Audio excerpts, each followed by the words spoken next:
Hello बच्चों। बच्चों, हम आपकी आज जो क्लास है, हिंदी की क्लास होगी, ठीक है। उसमें क्या करेंगे भाई, लास्ट जो हमने किया था वो ये चैप्टर किया था आपका, कविता थी ये, हमसे सब कहते हैं, ठीक है। ये हमने कर लिया था। अब इसके बाद क्या है भाई, एक इसी के पार्ट में क्या है, कहानी है, कोए और लोमड़ी की कहानी, शायद आपने सुनी भी होगी पहले। तो हम इसे करेंगे, ठीक है। और एक कहानी और जो इसके पहले, इस पार्ट के जो पहले दी गई थी उसको हम करेंगे। तो पहले हम इसे कवर करते हैं, ठीक है। कहानी में क्या है भाई, यह कहानी तुमने कई बार सुनी होगी, कोआ और लोमड़ी। तो भाई ये कोआ है, देखो रोटी मुंह में लिए एक पेड़ की डाल पर बैठा है, और यहाँ पर क्या है भाई, एक लोमड़ी इधर से गुजर रही है, ठीक है। तो क्या है भाई, एक बार एक कोआ कोए को एक रोटी मिली, ठीक है। लोमड़ी ने सोचा क्यों न मैं इस कोए को मूर्ख बनाकर रोटी ले लूं। भाई उधर से जो लोमड़ी गुजर रही थी उसने देखा होगा भाई कोए के पास रोटी है, तो उसने सोचा भाई इसे बेवकूफ़ बना देती हूँ, ठीक है, मूर्ख बनाकर, और इससे रोटी ले लेती हूँ। तो लोमड़ी ने क्या तरकीब लगाई होगी, लोमड़ी बोली, कोई भाई तुम इतना अच्छा गाते हो, मुझे भी एक गाना सुनाओ।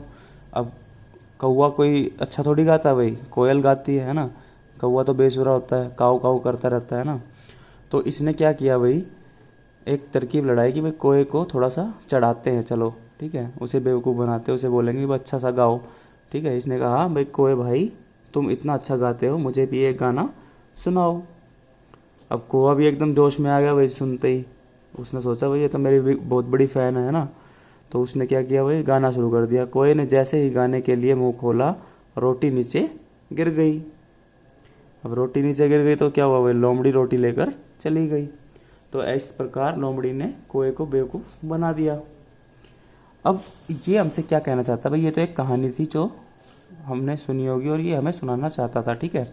अब क्या है भाई, आओ इन सभी चित्रों को एक नई कहानी बनाएं चित्रों से। तो अब ये क्या चाह रहा है भाई, इसी कहानी को एक और तरीके से कैसे हम बनाएं इन पिक्चर्स को देख के।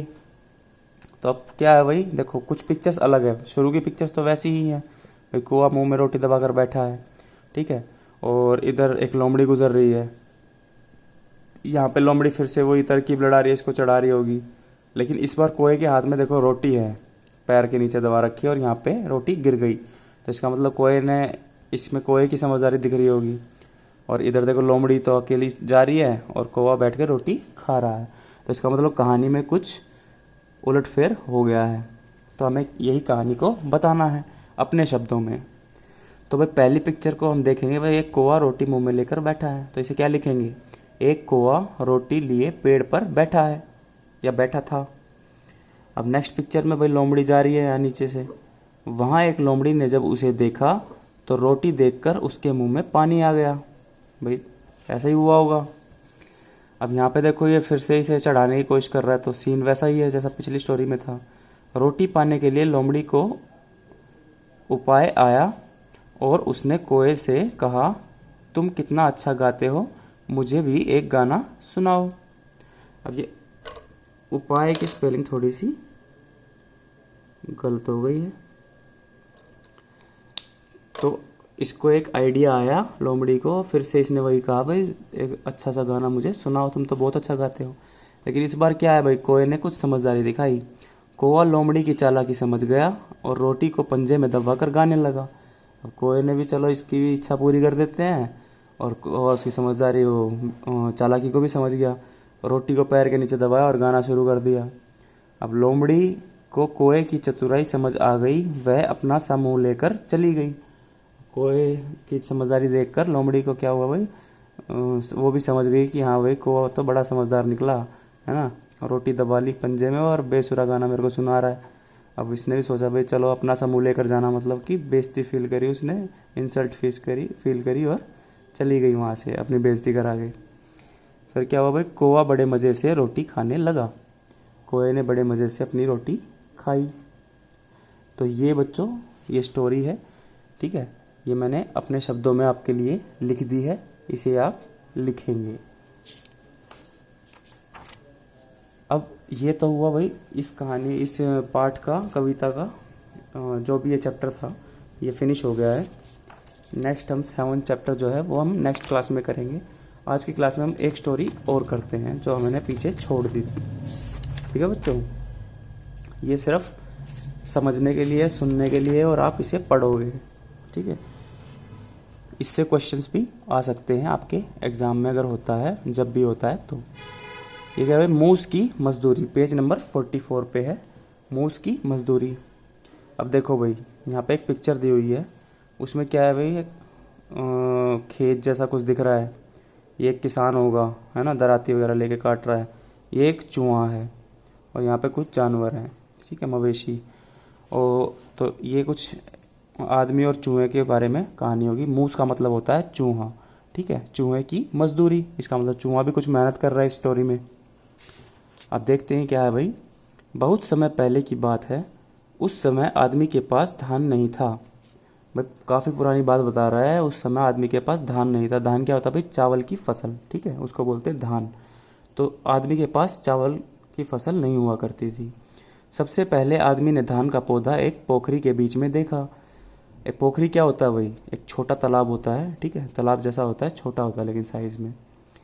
तो उसने क्या देखा भाई, उस आदमी ने पहली बार पौधा जो है उस तालाब के बीच में देखा। धान की बालियां झूम झूम कर जैसे आदमी को बुला रही थी। अब धान का जो पौधा होता है उसे हम क्या बोलते हैं, उसकी बाल आती है भाई, उसमें बाल बोलते हैं, जिसमें फल लगता है, मतलब चावल लगते हैं, ठीक है। तो धान की जो बालियां हैं, मतलब बाल को बोल रहे हैं, उसे बाल बोलते हैं पौधे को। वो उसे झूम झूम कर बुला रही थी, लहराते हुए, हवा से हिलती हुई, ठीक है। तो ऐसा लग रहा था जैसे कि उसे, किसान को वो बुला रही है।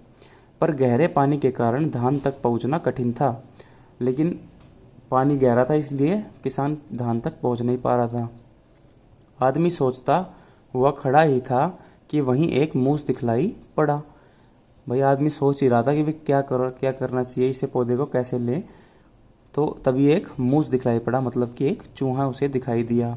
आदमी ने मूस के पास बुलाया और कहा, मूस भाई, पोखरी के बीच में देखो उन धान की प्यारी बालियों को। झूम झूम कर वे मुझे बुला रही हैं, लेकिन पानी गहरा है। अब उसने जब चूहे को देखा तो उसने उसे पास बुलाया और उसे कहा, भाई देखो, पोखरी के बीच में धान की बालियां लहरा रही है और मुझे झूम झूम कर बुला रही है, पर पानी बहुत गहरा है। यदि तुम उन्हें हमारे लिए ला दो तो हम तुम्हें मेहनताने का हिस्सा दे देंगे। उसने कहा, भाई अगर तुम वो ला के हमें देते हो तो आपको भी आपकी मेहनताने का हिस्सा आपको मिल जाएगा, मतलब कि जो आपने मेहनत करी है उसके लिए आपको कुछ हम भी दे देंगे। मूस को भला क्या एतराज था, वह सर तैर गया और बालियों को दांतों से कुतर कर किनारे पर लाने लगा। भाई मूस को भी ये ठीक लगा, भाई चलो मेहनत का कुछ तो फल मिलेगा, तो वो भी तैर कर चला गया और काट काट कर बालियों को किनारे पर लाने लगा। थोड़ी ही देर में किनारे पर धान की बालियों का ढेर बन गया। तो उसने ढेर लगा दिया भाई, काट काट कर लाकर।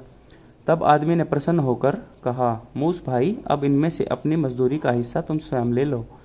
तो आदमी ने कहा, भाई जैसे उसकी उनके बीच में डील हुई थी, बातचीत हुई थी कि अपने मेहनताने का हिस्सा आप ले लो इनमें से। पर मूस ने कहा, भाई मेरे, मैं ठहरा छोटा जीव, मेरा सिर भी है छोटा, अपना हिस्सा इस छोटे से सिर पर ढोकर कैसे ले जाऊंगा।